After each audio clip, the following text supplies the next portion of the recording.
जी अस्सलाम वालेकुम फ्रेंड्स, मैं ज़ुबैर खान आपके साथ हाजिर हूँ आपके अपने चैनल फीफी एफएक्स में। जी फ्रेंड्स, आज हम गोल्ड एक्सचेंज यूएसडी गोल्ड को एनालाइज करेंगे वीकली रिपोर्ट के साथ कि वीकली के अंदर गोल्ड की मार्केटें कहाँ तक ऊपर जा सकती हैं, कहाँ तक नीचे आ सकती हैं और इसकी क्या पोजीशन बन सकती है।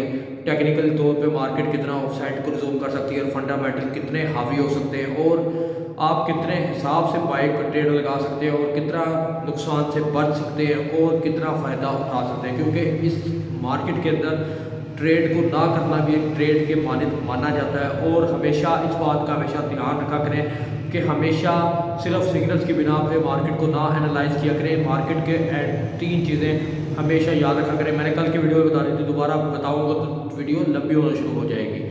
तो तीन चीज़ों के हिसाब रखा करें। इसके अलावा फंडामेंटल चीज़ों को बहुत ज़्यादा नोट किया करें। फंडामेंटल चीज़ें हैं जब हावी होती हैं तो ऑटोमेटिकली जो टेक्निकली हिसाब होते हैं या टेक्निकल लेवल्स होते हैं वो ख़राब होना शुरू हो जाते हैं, एक किस्म के डिस्ट्रॉय हो जाते हैं। तो आपने क्या करना है, सबसे पहले आपने फ्रेंड्स ये ध्यान रखना है कि जो चीज़ आपको वीकली के अंदर बताई जा रही है, एक तो उसमें होती है ब्लाइंड ट्रेडिंग जिसको बोला जाता है, क्योंकि जो डेली की चीज़ होती है ना वो तो होता है कि हमारे सामने चल रही है, एक बाय सपोर्ट चल रही है, एक सेल चल रही है, मतलब मार्केट ओपन होती है।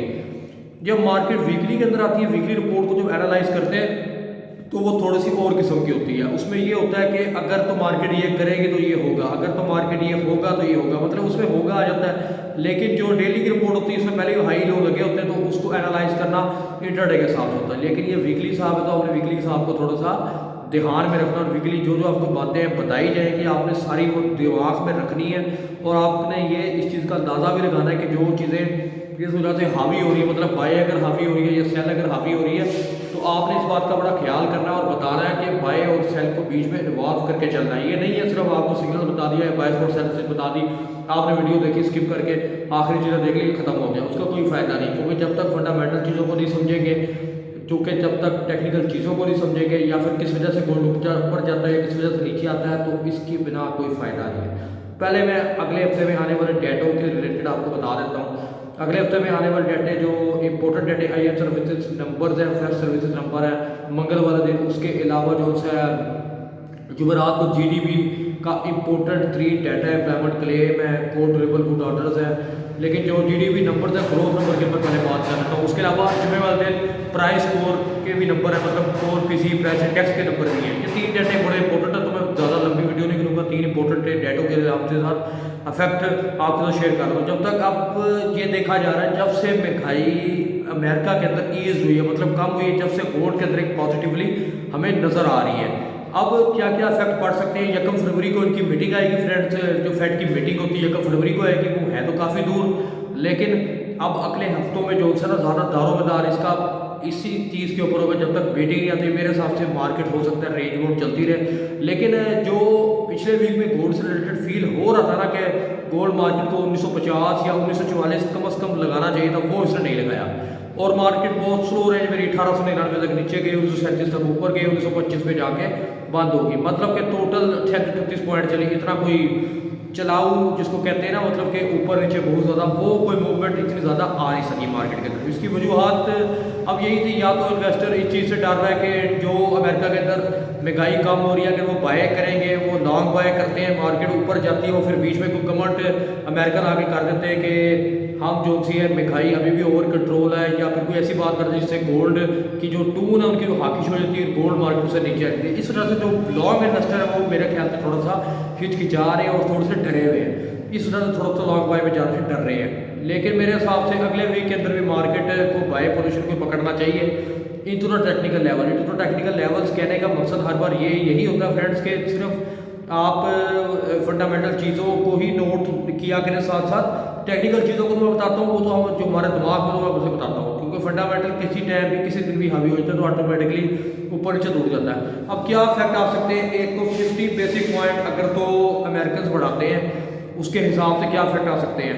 50 बेसिक पॉइंट अगर बढ़ाते हैं तो ऑटोमेटिकली जो गोल्ड है वो थोड़ा सा नीचे की साइड पे आ सकता है, मतलब कि हाकिश टून पे अगर जाते हैं तो फिर नीचे की जाने थोड़ी मार्केट आ सकती है। अगर तो 25 पिप्स का इजाफा करते हैं, अब बातें होना शुरू हो जाएंगी ऐसी बात, तो फिर गोल्ड और पॉजिटिव हो सकता है। लेकिन ये मीटिंग काफ़ी देर की बात है, तो अगले इस वीक के अंदर मार्केट कहाँ तक ऊपर जाती है, कहाँ तक नीचे आ सकती है। लेकिन अगर अभी तक आपने वीडियो को लाइक नहीं किया तो प्लीज़ वीडियो को लाइक और शेयर कर दें दोस्तों के साथ, ताकि हर आने वाली न्यू वीडियो को नोटिफिकेशन आपको मिल जाए। और प्लीज़ सब्सक्राइब करने का मकसद ये था, आपको कहने का मकसद ये था कि हमारे जो चैनल है इसको मोटिवेशन मिलता है, ताकि हम अच्छी से अच्छी वीडियो बना के आपको दे पाए। सिर्फ आपसे एक ही रिक्वेस्ट की जाती है, सिर्फ एक सब्सक्राइब मांगा जाता है और बेल आइकन पर क्लिक कर दिया करें, ताकि हर आने वाली वीडियो भी आपको मिले। और प्लीज़ लाइक करने से और कमेंट्स भी लाजमी किया करें। अगर आपको कुछ चीज़ बुरी लगती है तो कमेंट में मुझे बताया करें, उसका जवाब आपको कमेंट में दिया जाएगा। और कुछ टेक्निकल चीज़ समझना चाहते हैं तो उसके लिए भी मेरे व्हाट्सएप नंबर पर मुझसे रब्ता कर सकते हैं, जो कि वीडियो के स्टार्ट में आपको मिल जाएगा। तो फ्रेंड्स, अगले वीक के अंदर गोल्ड क्या कर सकता है, क्या नहीं कर सकता। 1925 में मार्केट बंद हुई है 1925 पे। अब इम्पोर्टेंट चीज़ ये है कि मार्केट एक किस्म का सपोर्ट लेकर 1929 का लो लगा था, सपोर्ट लेके मेरे हिसाब से खड़ी हुई है, सपोर्टिंग जोन के अंदर मार्केट इस टाइम खड़ी हुई है। अब मुझे ऐसा लगता है कि मंडे वाले दिन मार्केट क्या कर सकती है, मैं डायरेक्टली सेल रेजिस्टेंस से और बायस फोटो पे आ जाता हूँ, क्योंकि लोग ज़्यादातर समझ नहीं सीख नहीं वही चाहते हैं। ज़्यादा लोग होते हैं स्किप करके आगे करते हैं चीज़ों को, लेकिन मैं फंडामेंटल को हावी करके चलने वाला बंदा हूँ, सिर्फ एक चीज़ को देख के चलने वाला बंदा नहीं। मैं फंडामेंटल को बड़ा जोर देता हूँ हमेशा, और ये बताता हूँ कि कभी फंडामेंटल हावी हो सकते हैं, क्योंकि एक साइड पे रहने वाला बंदा इस मार्केट के अंदर मरता है तो वो इसका कोई फ़ायदा नहीं है। अगर आपने एक बेहतरीन ट्रेडर बनना है तो हर चीज़ का दिमाग में रखा करें। अब मुझे ऐसा लगता है कि अगर मार्केट मंडे में ओपनिंग पे 1917 या 1950 की जाने बात की तो आप बाय करें। मुझे ऐसा लगता है कि ये गोल्ड की मार्केट यहाँ से दोबारा बाय हो सकती है, या मार्केट नीचे ज़्यादा से ज़्यादा नीचे आकर 1918 को टच करे, फिर मार्केट अप साइड को रिज्यूम करके ऊपर की जाने जा सकती है। अब रेसिस्ट एरिया कहाँ से मतलब आ सकता है, मेरे हिसाब से 36 और 37 वाला रेसिस्ट एरिया बीच में इन्वॉल्व नहीं होगा फ्रेंड्स। मेरे हिसाब से सीधी सेलिंग आएगी अब डायरेक्टली, जो मुझे फील हो रहा है पर्सनली। 1942 पे छोटी रेसिस्ट है, लेकिन उसको ऐड कर लें 1949 पे एक अच्छी सेलिंग रेसिस्ट आ गई। 1949 से 1954 का एरिया कर लें डायरेक्टली। मैं वैसे ही आपको 2-3 पॉइंट का और बताऊं तो उससे बेहतर है बंदा डायरेक्टली सेल रेसिस्ट बताए। मतलब कि अब मुझे ऐसा लगता है कि 32, 35, 38 पे सेल रेसिस्ट मौजूद नहीं है। सेल 38 ने 2 बार सेलिंग दे दी है, एक बार दोबारा सेलिंग मुझे नहीं लगता मार्केट को देनी चाहिए। तो पहला रेसिस्ट एरिया फ्रेंड्स 1943 का, अगला रेसिस्ट एरिया फ्रेंड 1949 से 1954 का, 1949 से 1954 का 6 पॉइंट का 5 पॉइंट का जोन है ये। अगला रेसिस्ट लेवल फ्रेंड्स जिसको आप वीकली रेसिस्टेंस के तौर पे हासिल कर सकते हैं, शामिल कर सकते हैं, वो बड़ा इंपॉर्टेंट एरिया है। अब 1954 1961 को भी बीच में इन्वॉल्व करें, बल्कि 1961 को भी इंट्राडे के हिसाब से बीच में इन्वॉल्व करें। 1961 पहला रेसिस्ट एरिया फ्रेंड्स हो गया हमारा 1943, सेकंड रेसिस्ट एरिया हमारा हो गया 1949 से 1954, थर्ड सपोर्ट एरिया हमारा रेसिस्ट एरिया हो गया हमारा तीसरा 1961, चौथा मोस्ट इम्पोर्टेंट एरिया जहां से मार्केट अच्छा पुल बैक ले सकती है, एक अच्छी बेहतरीन सेलिंग वहां से दे सकती है, जिसका आपने ख्याल रखना 1967, 1966 ये वीकली रेसिस्ट के तौर पे काम कर सकता है। मुझे फिलहाल इधर तक ही मार्केट ऊपर लग रही है इस वीक के अंदर। अब हो सकता है मैं गलत भी हूँ या ठीक है, लेकिन फिलहाल जितना फील हो रहा है उतना ही आपसे शेयर कर रहा हूँ। 1967 इसकी वीकली रेसिस्ट है। 4 रेसिस्टेंस से मैंने आपको बता दी, मैं दोबारा रिपीट कर देता हूँ फ्रेंड्स। 1943 पहली रेसिस्ट एरिया, 1949 से 1954 दूसरा रेसिस्ट एरिया, 1961 तीसरा रेसिस्ट एरिया, 1967 वीकली रेसिस्ट। ये हो गया ऊपर का हिसाब। अब अगर मार्केट नीचे गिरती तो कहाँ से हम बाइंग अपॉर्चुनिटी का रिस्क ले सकते हैं। तो फ्रेंड्स मोस्ट इम्पोर्टेंट एरिया पहले तो यही है कि 1916, 1917 करने मिल गए। 1917 इसका पहला सपोर्ट एरिया फ्रेंड्स, 1908 दूसरा सपोर्ट एरिया इसका फ्रेंड, 1897, 1898 बहुत इंपॉर्टेंट एरिया है ये।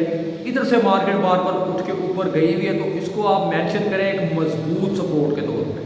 पहली सपोर्ट होगी आपकी friends 1917, 1907, 1897, 1898 most important area for the gold. इसके बाद डायरेक्टली अब नीचे आएंगे 1888 पे, 1888 अगला सपोर्ट एरिया। उसके बाद 1877 और जो सपोर्ट रेसिस्ट हमारे जो वीकली सपोर्ट आएगी फ्रेंड्स वो हमारी आ जाएगी फ्रेंड 1867 में। अब ये पूरा 100 पॉइंट का ऊपर नीचे है, लेकिन ये नहीं है कि मैं कोई 100 पॉइंट का तुक्का लगा के बता रहा हूँ आपको फ्रेंड, जो फील हो रहा है वो आपके साथ शेयर कर रहा हूँ। अब लाजमी नहीं है कि मैं 100% ठीक भी हूँ, लाजमी है कि मैं 100% ठीक हो भी सकता हूँ, लेकिन इंपॉर्टेंट चीज़ क्या है, आपने अपने ट्रेड को खुद मैनेज करना है। और ये वीकली रिपोर्ट थी मैंने जो आपके साथ शेयर की है आपकी रहनुमाई के लिए। अब सपोर्ट एरिया में फिर दोबारा आपको एक बार बता देता हूँ क्या कि आपको रहनुमाई रहे। 1917 का एरिया पहला, 1907 का दूसरा, 1898 का मोस्ट इम्पोर्टेंट एरिया तीसरा, 1887 का चौथा, 1877 का पांचवा, और जो सपोर्ट वीकली सपोर्ट है 1867 की। आई होप आपको सब कुछ समझ आ गया होगा। मैंने फंडामेंटल भी आपके साथ शेयर कर लिया, टेक्निकल भी हिसाब भी आपसे शेयर कर दिया, और सारी की सारी चीज़ें आपके साथ शेयर कर ली ताकि आपको मुश्किलात पेश ना हो। और मुझे जो ट्रेंड लग रहा है मुझे वो बाय का लग रहा है। मुझे ऐसा लग रहा है कि मार्केट को बुलिश होना चाहिए था लेकिन बुलिश हुई नहीं है। लेकिन एक पुल बैक इसका आना बाकी है। अब वो हो सकता है 1965 1967 से आए या 1954 53 या 50 60 यहाँ के घरों से पुल बैक गोल्ड के अंदर आना लाजमी है। लेकिन 1930 से भी एक्सपेक्टेड नहीं लग रहा। तो गोल्ड मार्केट मुझे अगले वीक के अंदर भी 1967 और 1970 की घर लगाती नजर आ रही है फिलहाल, जो मुझे फील हो रहा है। बाकी अल्लाह की ज़ात नजर जाती है। आई होप आपको वीडियो को समझ आ गई होगी। अगर आपको वीडियो अच्छी लगे तो प्लीज़ बेल आइकन पे जाके क्लिक कर दें, हमें सपोर्ट करें, हमारे चैनल को लाइक करें, शेयर करें दोस्तों के साथ। और कोई अगर कुछ चीज़ आप फंडामेंटल चीज़ पूछना चाहते हैं तो मेरे व्हाट्सएप पर मुझसे रब्ता करें और प्लीज़ चैनल को सब्सक्राइब कर दिया करें। Best of luck for your trade. अल्लाह हाफिज़।